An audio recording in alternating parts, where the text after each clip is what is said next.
हे friends, आज पढ़ने वाले हैं section number 20 of special relief act 1963 substituted performance of contract. दोस्तों, इसमें टोटल 4 क्लॉजेज हैं।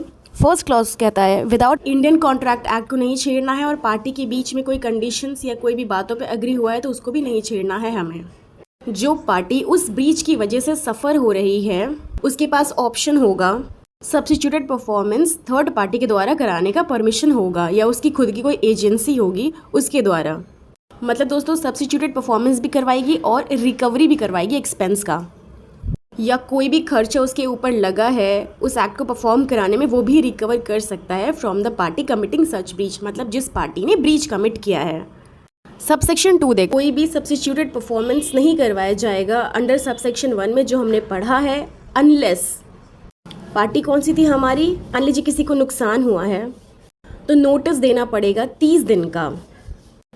ए को नोटिस देना पड़ेगा बी को 30 दिन का। मतलब ए तब तक सब्स्टिट्यूटेड परफॉर्मेंस नहीं करा सकता जब तक ए बी को 30 दिन का नोटिस ना दे दे।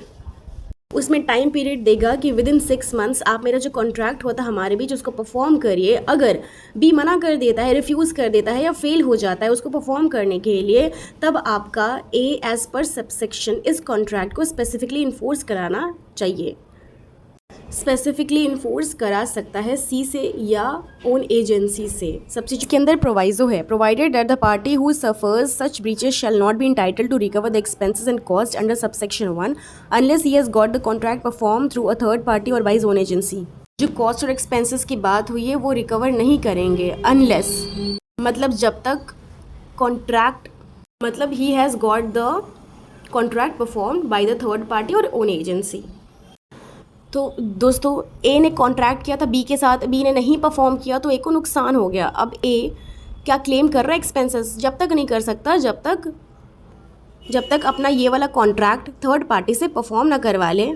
परफॉर्म कराना पड़ेगा तब आप क्लेम कर सकते हो। सबसेक्शन 3 बात करता है ए ने जो कॉन्ट्रैक्ट बी के साथ किया था उसकी परफॉर्मेंस करवा ली सी से या ओन एजेंसी से, और सफिशिएंट नोटिस भी दिया था बी को, पर बी ने रिफ्यूज़ कर दिया। बी से क्लेम नहीं कर सकता उस कॉन्ट्रैक्ट की स्पेसिफिक परफॉर्मेंस के लिए जो इसने ऑलरेडी थर्ड पार्टी से या ओन एजेंसी से करवा ली है।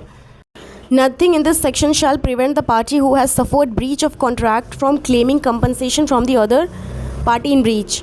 मैं उस व्यक्ति को नहीं रोकूंगा जिस व्यक्ति को नुकसान हुआ है उस कॉन्ट्रैक्ट के ब्रीच होने से कि वो कंपनसेशन ना क्लेम करे। वो कंपनसेशन बिल्कुल क्लेम कर सकता है as per subsection 4 of section 20 उस पार्टी से जिसने ब्रीच किया है।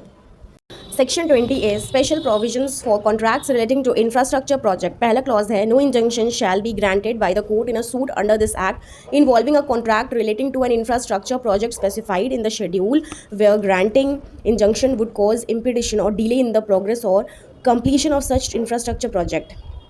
जैसे कोई बिल्डिंग्स बन रही है, मॉल बन रहा है या हाईवे बन रहा है, इन चीज़ों के रिगार्डिंग हमने सेक्शन 20A के अंदर प्रोविजंस बनाई है।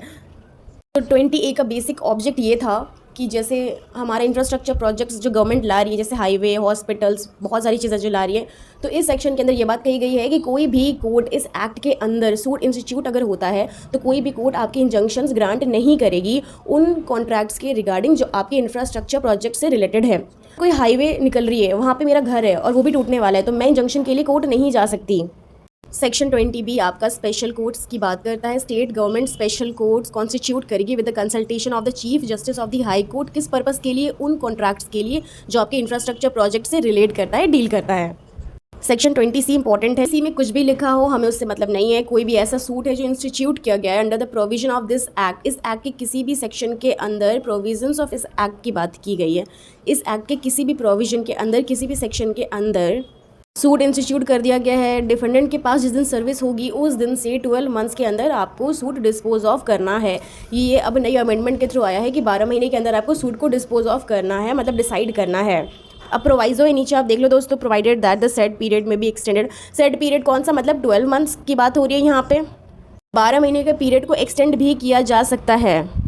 तो 20C कहता है कि जो 12 मंथ्स का पीरियड दिया गया है हमको सूट को डिस्पोज ऑफ करने के लिए, कोई भी सूट स्पेसिफिक रिलीफ एक्ट के अंदर फाइल किया जाता है तो 20C के अकॉर्डिंग कोर्ट उसको 12 मंथ्स के अंदर डिस्पोज ऑफ करेगी। यही कहता है कि हाँ, कोर्ट की डिस्क्रिशनरी पावर है कि चाहे कोर्ट कर सकती है, 6 महीने का टाइम और ले सकती है, ठीक है। मतलब 18 महीने के अंदर आपको डिस्पोज करना ही करने का, उसको रीजंस भी रिकॉर्ड करना पड़ेगा।